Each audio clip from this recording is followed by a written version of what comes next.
Le circuit d'Indianapolis est l'un des plus anciens circuits automobiles de la planète.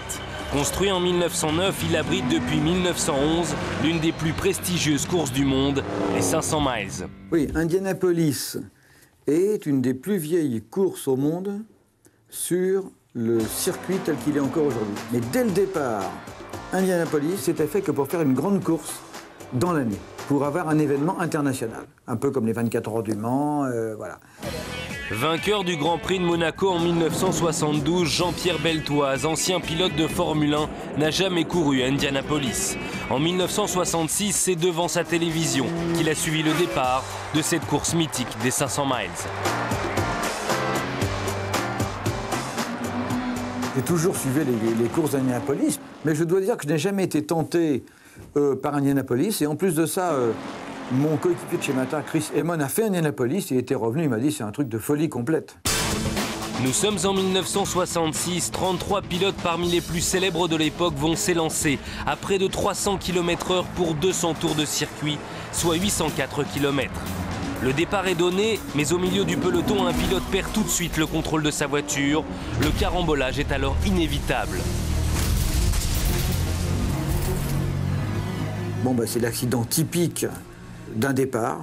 C'est-à-dire qu'en fait, les 2-3 premiers rangs de voitures voient devant eux et tous ceux qui sont derrière ne voient absolument pas ce qui se passe devant. Puisqu'en fait, étant assis à ras du sol, au départ, il y a toujours un peu de poussière sur la piste. Donc il y a toujours un relevé de poussière qui fait un léger brouillard. Et puis surtout, dès qu'il y a 10 voitures devant, on ne voit pas à 3 mètres. Donc, pour une raison quelconque, 2 voitures s'accrochent.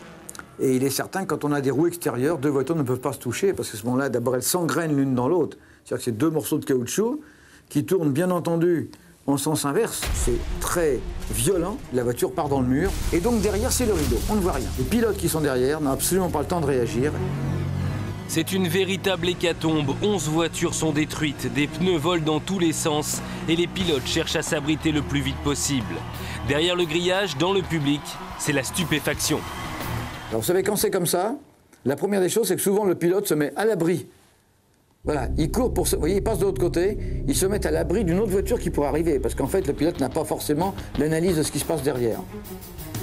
Et après, il revient. Parce qu'une fois qu'il a vu que tout danger est écarté, il se dit « peut-être que ma voiture peut repartir ». Malheureusement pour ce pilote, sa voiture ne repartira pas et les mécaniciens vont neutraliser tout risque d'explosion à coups d'extincteur. En 1966, les normes de sécurité n'étaient pas celles d'aujourd'hui. Jean-Pierre Beltoise se souvient. Il est vrai qu'à l'époque, c'était très dangereux, beaucoup plus que maintenant. Il n'y a pas de casque intégral. Les combinaisons anti-feu, c'était le début des combinaisons anti-feu. On était moins bien attachés, mais surtout les voitures brûlaient souvent en cas d'impact. Et en Formule 1, entre les années 68 et 74 ou 75, dans l'époque où je courais, je sais qu'il y a eu entre 2 et 3 grands pilotes par an qui se sont tués. C'est-à-dire que pratiquement vous aviez, en 6 ans de carrière, une chance sur 2 de vous tuer en faisant une carrière de pilote de Formule 1. Mais heureusement, ce jour-là, il n'y a eu aucune victime. Il n'y a pas de choc de plein fouet, toutes les voitures vont ensemble. Même si elles tapent dans le mur, elles tapent avec un angle relativement faible. Donc c'est pas de plein fouet. Deuxièmement, les pilotes automobiles sont des sportifs accomplis, qui ont tous des muscles énormes. Et en plus, ça, ils sont vigilants. Et quand il y a le choc, ils sont tendus. Et cette masse musculaire retient une partie de la tête, retient beaucoup de choses sur le corps. Sur les 33 voitures engagées, 22 ont pu reprendre le départ dès que la piste fut déblayée.